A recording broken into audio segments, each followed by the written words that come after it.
Welcome, precious friends of Enny's Diamond Stories. Today's story is not fiction. It is not exaggerated drama. It is real. It is honest. It is the kind of story many couples are living quietly behind closed doors. We are talking about something sensitive, something that requires wisdom, maturity, and spiritual understanding. We are talking about third parties in marriage, also known as family. Before we begin, take a moment to subscribe to Enny's Diamond Stories. Here, we tell the stories that strengthen homes, heal relationships, and bring light into difficult spaces. Now, let us begin. Marriage is beautiful. Marriage is sacred. Marriage is a covenant designed by God. But marriage does not happen in isolation. Every person enters marriage with a background. Parents, siblings, traditions, expectations, attachments. And sometimes, without planning it, those attachments follow us into the new home. What happens when loyalty feels divided? What happens when love for family unintentionally creates pressure in marriage? What happens when silence becomes betrayal or generosity becomes imbalance? Today, 7 individuals share their experiences in their own words. Listen carefully. You may recognize your own story. Before we hear from our participants, we want to look at the God factor in every marriage irrespective of the tribe, color, and race. Today, we are traveling across continents. From the vibrant cities of Nigeria to the suburban homes of the United States. From the quiet elegance of the United Kingdom to the serene traditions of Japan. Across the warmth of Brazil. Through the rich cultures of South Africa. And into the heart of Ghana. 7 nations. 7 marriages. 7 stories. Different languages. Different traditions. Different clothing.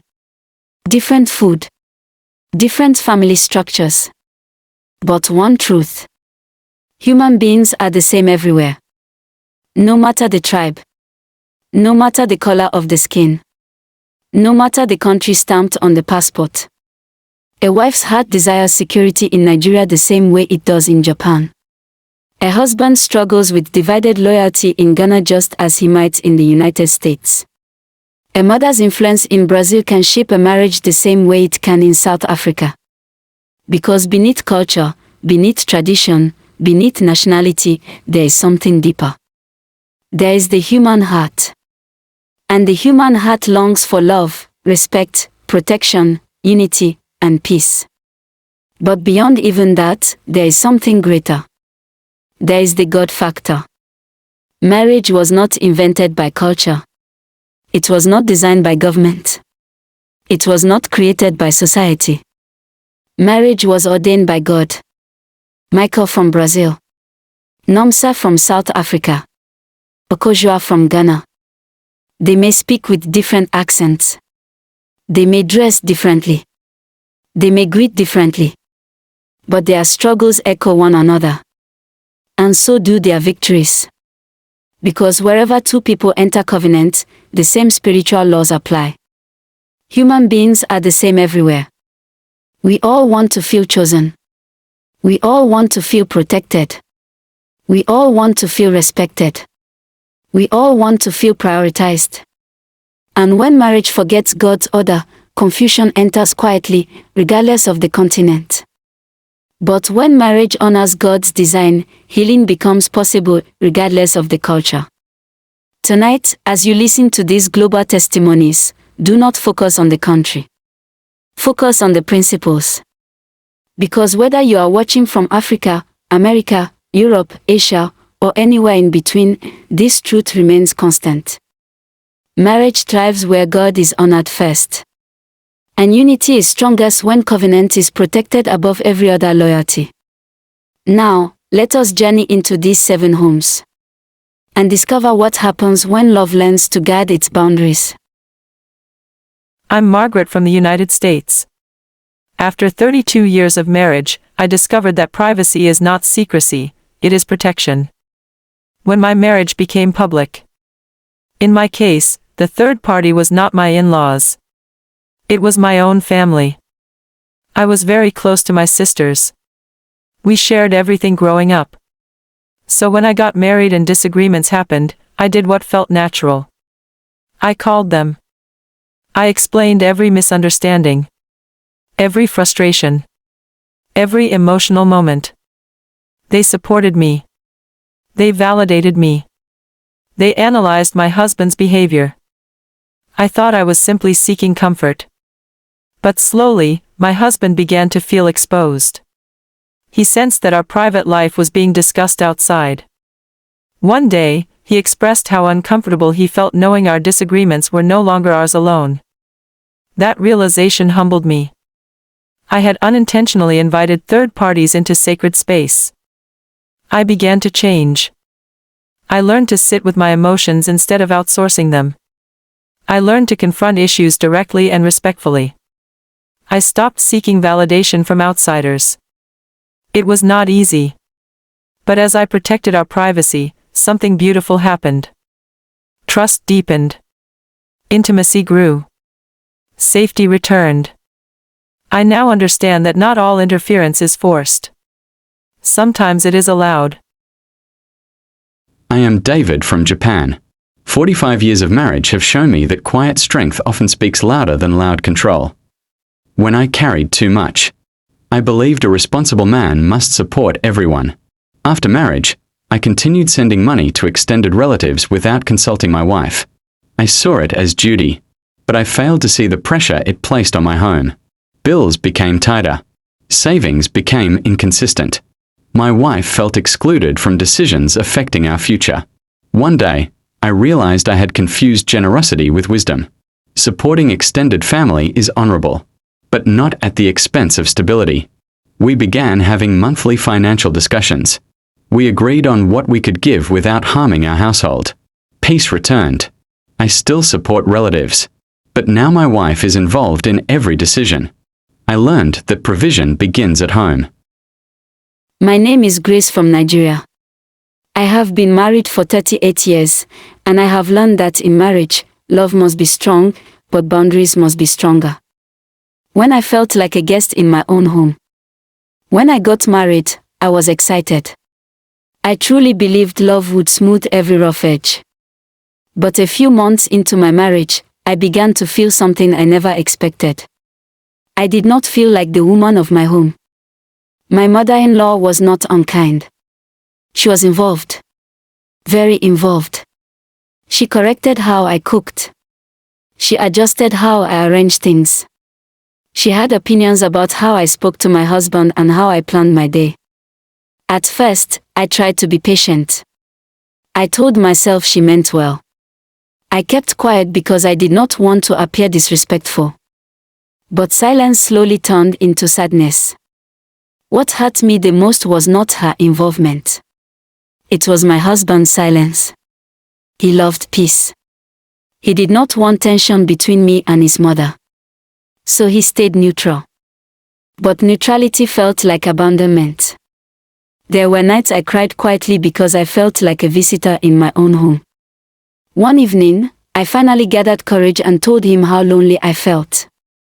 I did not attack his mother. I did not raise my voice. I simply told him I needed him beside me. That conversation changed our marriage. He began to understand that marriage requires a shift in loyalty. Not a rejection of parents, but a prioritization of spouse. The next time his mother tried to influence a private decision, he gently made it clear that we would handle it ourselves. That small shift restored my dignity. Over time, boundaries became clear. Respect remained. But I no longer felt displaced. I learned that love without boundaries creates confusion. But love with wisdom creates peace. My name is Elizabeth from the United Kingdom. For 42 years, marriage has taught me that unity must be decided daily, not assumed. When decisions happened outside my marriage, my challenge was financial influence from my husband's older brother. My husband admired him deeply. What began as simple advice slowly became authority. Major financial decisions were discussed with him before they were discussed with me. At first, I felt invisible. But instead of addressing it wisely, I handled it the wrong way. I became defensive. I began to compete silently with his brother. I criticized every suggestion he made. I questioned my husband's judgment. I complained emotionally instead of communicating strategically. I tried to win arguments instead of winning my husband's heart. What I thought was protecting my place in the marriage slowly created distance between us. My husband felt torn. Pressured from one side and attacked from the other, he became more secretive. Instead of bringing decisions to me, he withdrew further. The more I reacted, the more he leaned toward the familiar voice of his brother. I was fighting the influence, but I was weakening the bond. And I learned the hard way. One evening, after a heated disagreement over money, I realized something painful. I had turned a boundary issue into a rivalry. I was so focused on proving a point that I forgot the purpose of marriage unity. That was my turning point. I changed my approach. Instead of attacking the external voice, I strengthened the internal connection. I stopped criticizing and started collaborating. We began budgeting together privately. We created financial plans as a team. We prayed intentionally about our decisions. We agreed that major choices would first be discussed between us before being shared with anyone else. I chose respect over rivalry. Slowly, awareness grew in him. Without pressure, he began to see that leadership in marriage required independence. He realized that honoring his brother did not mean surrendering responsibility for his own home. Respect for his brother remained. But priority shifted. And I learned something powerful. When you fight the outside voice aggressively, you may push your spouse toward it. But when you strengthen the inside bond patiently, outside influence begins to lose power. My mistake became my lesson. Marriage is not protected by competition. It is protected by connection. And sometimes, we must learn the hard way before we learn the right way. My name is Michael from Brazil. 35 years in marriage taught me that generosity is beautiful, but agreement is wiser. When my silence hurt my wife, I never insulted my wife. I never mistreated her. But I made a serious mistake. When my parents criticized her, I stayed silent. I thought I was keeping peace. But my silence felt like agreement to her. Over time, she withdrew emotionally. She stopped sharing freely. She felt unprotected. One day I realized that protection is part of love. The next time criticism arose, I calmly made it clear that my wife deserved respect. It was uncomfortable at first, but clarity brought security. My wife began to relax again. I learned that silence in the face of disrespect is not neutrality. It is perceived as betrayal. I am Namsa from South Africa. 29 years of marriage helped me understand that culture is important, but covenant comes first. When culture and covenant collided. I come from a strong Zulu family in South Africa. In our culture, family is not just important, it is central. Elders are respected deeply. Decisions are rarely individual. Community is everything. So when I got married, I entered marriage with love in my heart, but also with cultural expectations following me. In the early years of my marriage, my husband's family believed they had a right to speak into almost everything. How we spent money. When we should have children. Even how often we visited home. It was never presented as control. It was presented as tradition. And tradition can be very powerful. At first, I told myself that this was normal.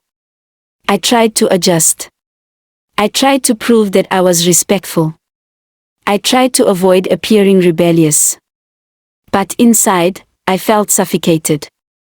I loved my husband. But I began to feel that our marriage was being supervised.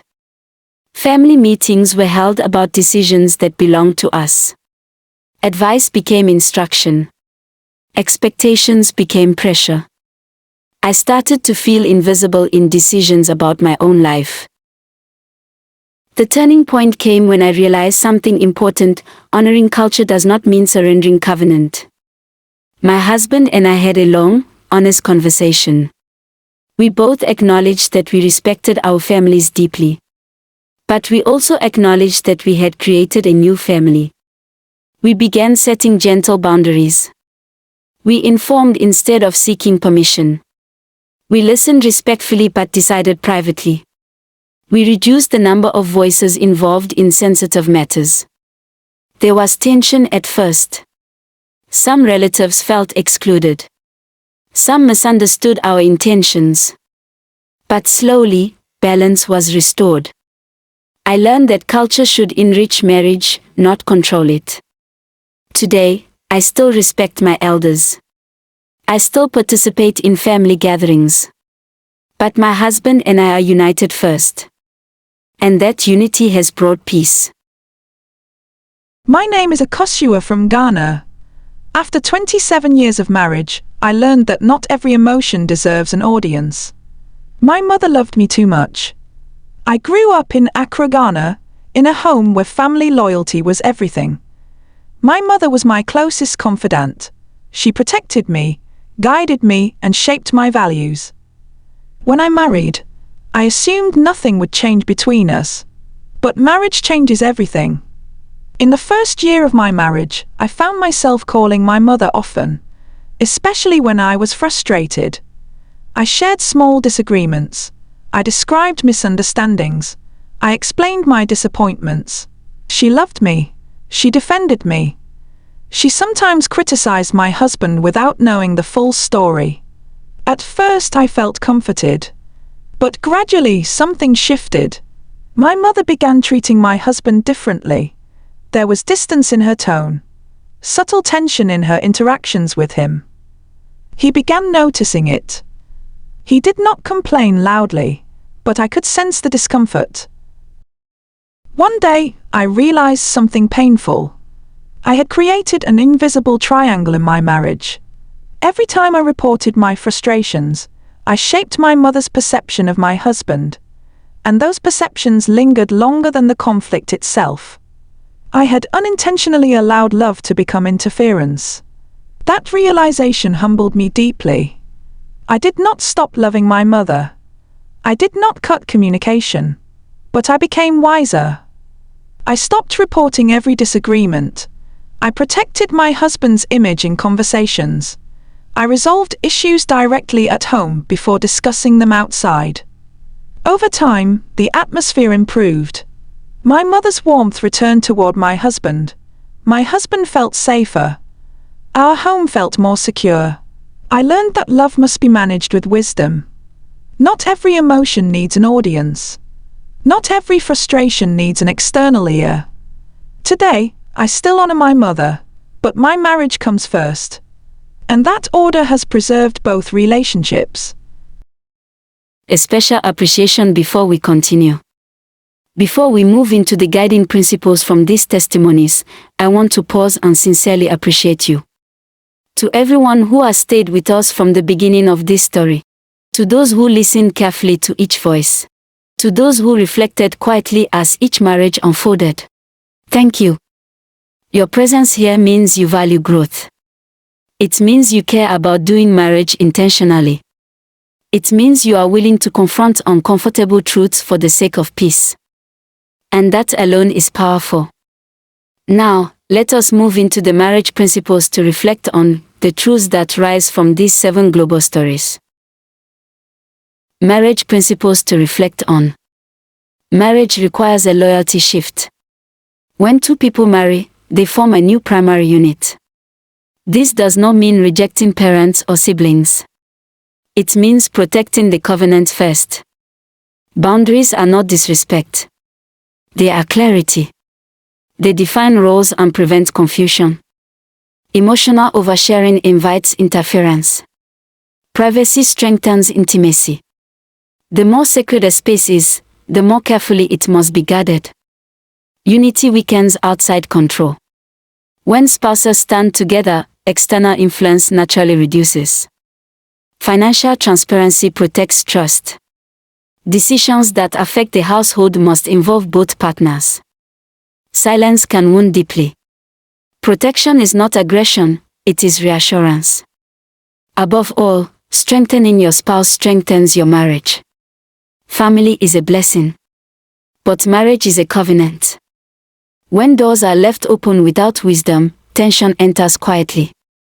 When boundaries are clear, peace settles. Every marriage must decide which voices carry authority. If you are married, reflect tonight. Are your doors guarded? Is your spouse protected? Is your unity visible? Marriage thrives where wisdom leads.